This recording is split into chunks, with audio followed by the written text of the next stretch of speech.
오늘 본문 말씀을 다루기 전에 사도 바울의 사역에 대해서 짧게 살펴보고자 합니다.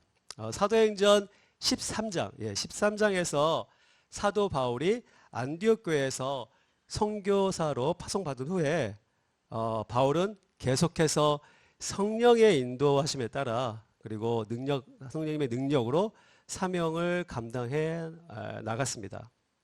성령님은 사도 바울의 전도 여행을 통해서 역사하셔서 사울이 가는 곳마다 가는 교회마다 표적과 기사를 행하게 하십니다. 그래서 거짓 선지자 바야스를 대적하고 또 루스드라에서 걷지 못한 사람을 걷게 하고 또 2차 전도 여행에서 성령님께서는 직접 사도 바울에게 환상을 보게 하시며 마케도냐로 건너가기도 하십니다. 빌립보에서는 귀신을 쫓아내기도 합니다. 그리고 감옥에 갇혔을 때에는 지진이 일어나서 옥문이 열리고 또 그곳에서 나오게까지 합니다. 그렇게 곳곳을 다니면서 핍박과 또 박해, 복음을 전할 때마다 핍박과 박해를 받으며 성령님의 인도하심 따라 전도여행을 통해서 또 하나님의 복음을 열심히 전합니다. 그리고 어제 18장 말씀에서부터 아덴을 떠나 고린도로 이렇게 이르게 됩니다.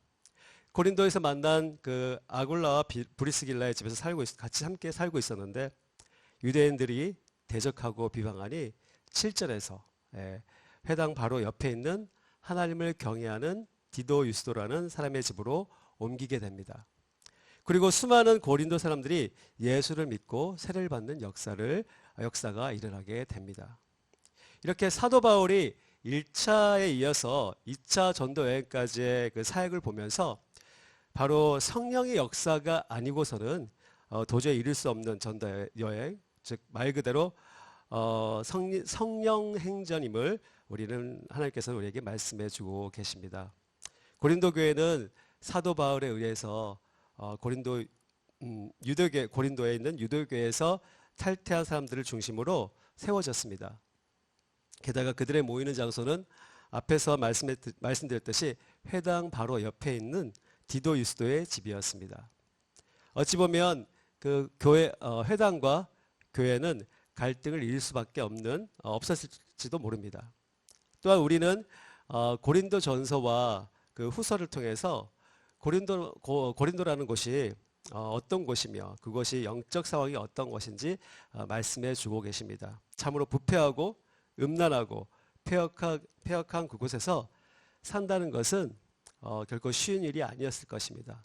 여러 가지 갈등이 있었을 것입니다. 그래서 사도 바울은 고린도전서 2장 3절에서 그는 내가 너희 가운데 거할 때 약하며 두려워하며 심히 떨어노라 라고 고백하고 있습니다.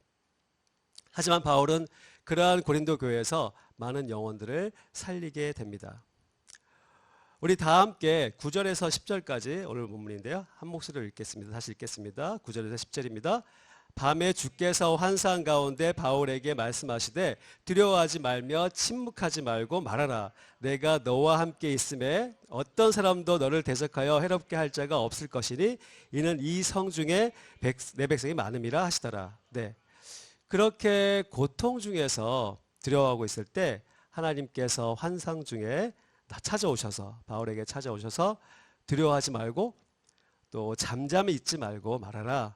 내가 너와 함께 있으니까 그 누구도 너를 대적해서 해를 입힐 자가 없을 것이니 이는 이 땅에 내가 택한 백성이 많다라고 위로하고 계십니다. 사랑하는 안디옥 성도 여러분, 우리가 이 세상에서 우리의 인생을 살아가는 동안에 얼마나 많은 위기에 처하게 됩니까? 모든 것을 포기하고 싶어질 때가 한두 번이 아니었을 것입니다. 그리스도인으로서 올바르게 살려고 할 때 주위에서 오는 시험과 핍박이 얼마나 많은지 우리는 압니다. 이러한 절망의 깊은 침륜에 빠질 때 사도 바울을 위로하신 하나님께서 우리에게도 내가 함께 있으니 두려워 말라라고 위로하신다는 사실을 반드시 기억하시기 바랍니다. 때때로 견디기 어려운 시련이 오더라도 결코 좌절하고 포기하거나 넘어지지 마시길 기도합니다. 사도 바울과 함께 하신 성령님께서 바로 오늘도 우리와 함께 하셔서 우리의 발걸음을 인도해 주심을 굳게 믿고 시련과 어려움을 이겨내서 마침내 승리를 이루시는 저와 여러분이 되시기를 주님의 이름으로 축원합니다. 바로 10절에서 내가 너와 함께 있음에 라고 말씀하시기 때문에 우리는 이것을 믿고 또 따릅니다. 여기서 내가라는 내가라는 말은 헬라 언어로 에고라고 합니다. 이 에고라는 말은 1인칭 대명사로 하나님 본인이 직접 함께 하심을 강조하기 위해서 표현한 말이라고 합니다. 그리고 함께 있으면 현재 시제로 표현된 aim이라는 말인데요. 앞으로 언제나 항상 하나님께서 함께 계신다는 것을 강조하고 있습니다. 하나님의 약속은 확실합니다. 내가 너와 함께 하겠다. 그렇게 하나님께서 약속하셨다면 그 약속은 반드시 지키신다고 하나님께서 말씀하셨습니다. 우리는 그것을 믿습니다. 여러분 믿으시죠? 네. 여호수아 1장 9절에도 이렇게 말씀합니다. 읽겠습니다. 내가 내게 명한 것이 아니냐? 강하게 하고 담대하라. 두려워하지 말며 놀라지 말라. 내가 어디로 가든지 내 하나님 여호와가 너와 함께 하느니라. 우리 이사야서 41장 10절에서도 말씀하세요. 두려워하지 말라. 내가 너와 함께함이라. 놀라지 말라. 나는 내 하나님이 됨이라. 내가 너를 굳세게 하리라. 참으로 너를 도와주리라. 참으로 나의 의로운 오른손으로 너를 붙들리라. 네, 하나님 본인이 직접 항상 함께 하신다는 표현은 주님께서 환상으로 보여주신 것뿐만 아니라 직접 바로 사도 바울과 함께 동행하심으로 힘들고 걱정스럽고 온갖 오해와 불안감으로 현재를 살아가는 저와 여러분에게 최고의 위로의 말씀임을 말씀해 주고 있습니다. 아멘이시죠, 여러분? 네. 그렇게 사도 바울은 주님의 말씀에 힘을 얻어서 11절에서 1년 6개월간 고린도에 머물러서 사역을 하게 됩니다. 사도 바울은 전도여행을 하면서 마게도냐에서 빌립보로 또 데살로니가 베레아로 핍박을 당하며 이동하게 됩니다.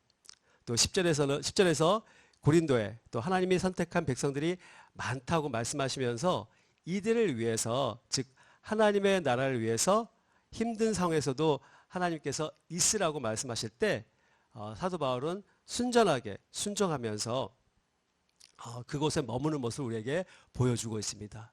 1년 6개월이라는 기간은 결코 짧은 기간이 아닙니다. 사도 바울이 1차 여행, 2차 여행의 그 과정 가운데 다 모두 이렇게 짧게, 그리고 핍박으로 인해서 그 복음이 전파되는 과정이 있었는데 고린도 교회에서 와서 이렇게 1년 6개월이 있었다는 것은 특별히 고린도 교회에 하나님께서 뜻하신 것이 있었기 때문에 또 그 뜻하심에 순종해서 또 바울은 이렇게 머물게 됩니다. 주님이 원하시기 때문에, 그리고 주의 복음이 여기에 있기 때문에 1년 6개월 바울에게는 그것이 필요했습니다. 그래서 그는 여기에 머물게 됩니다. 그렇습니다. 하나님께서 가라 하시면 가고, 그리고 있으라 하면 있고, 또 하라 하시면 하고, 하지 말라고 하면 안 하는 것, 그것이 바울의 믿음이자 우리의 믿음이길 소원합니다. 하나님이 사도 바울에게 그런 모습을 보게 하시며 특히 우리 자신도 보게 하십니다.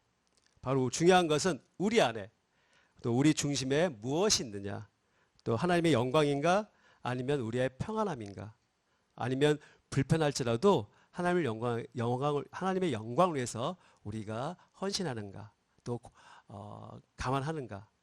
하나님께서는 우리의 마음, 즉 우리의 중심을 바라보시며 바울에게 행했던 그 말씀, 가라 하시면 가고, 또 이스라엘 있고, 하라 하면 하고, 또 하지 말라면 하지 않는 그런 전적인 순종으로 하나님의 축복의 자리에 있기를 원하십니다. 그러한 저와 여러분이 되시기를 아주 주님의 이름으로 축원합니다. 이외에도 하나님은 계속해서 함께 하심을 증거하십니다. 우리 12절과 13절 우리 다 함께 읽겠습니다. 12절과 13절입니다.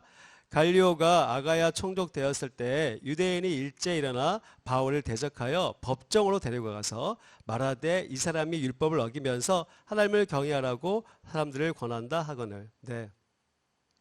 고린도에서 바울은 법정에 서게 됩니다.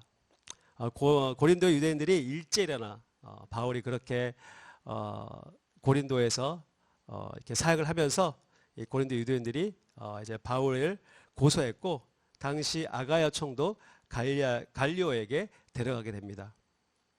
유대인들은 갈리오에게 사도 바울이 율법을 어기면서 하나님을 경외하라고 한다고 말하는데 이것은 로마법과는 관계없는 것입니다. 그 로마법과는 관련이 없는 것으로 고소를 하고 있는 것입니다. 하지만 예기치 않는 일이 또 발생하게 됩니다. 바울을 고소하는 유대인들을 총독 갈리오가 그 고소를 가로막습니다. 14절부터 16절입니다. 우리 다 함께 읽겠습니다. 14절부터 16절입니다. 네. 바울이 입을 열고자 할 때 갈리오가 유대인들에게 이르되 너희 유대인들아 만일 이것이 무슨 부정한 일이나 불량한 행동이었으면 내가 너희 말로 들어주는 것이 옳거니와 만일 문제가 언어와 명칭과 너희 법에 관한 것이면 너희가 스스로 처리하라. 나는 이러한 일을 재판장 되기를 원하지 아니하노라 하고 그들을 법정에서 쫓아내니. 네. 사도 바울이 변론을 막 시작하려고 할 때 이제 법정에 서서 유대인들의 고소에서 답하고자 할 때 바로 갈리오가 즉 총독 갈리오가 나서서 사도 바울의 변론을 들으려 하지도 않고 또 그의 입을 막고 유대인들의 고소를 기각해버리는 사건이 발생합니다. 사도 바울에게는 부정한 일이나 또 불량한 행동이 없었고 단지 유대인들의 언어와 또 명칭 그리고 유대법 같은 일이라면 바로 유대인 스스로 너희들 스스로 이것을 해결하는 것이 마땅하다고 여긴 것입니다. 즉 유대인의 종교적 갈등에 로마가 또 자기가 총독 갈리오가 개입할 필요가 없다고 말씀하고 있는 것입니다. 여러분 이것은 단지 총독의 그 갈리오의 지혜와 지식으로 해결된 것입니까? 아닙니다.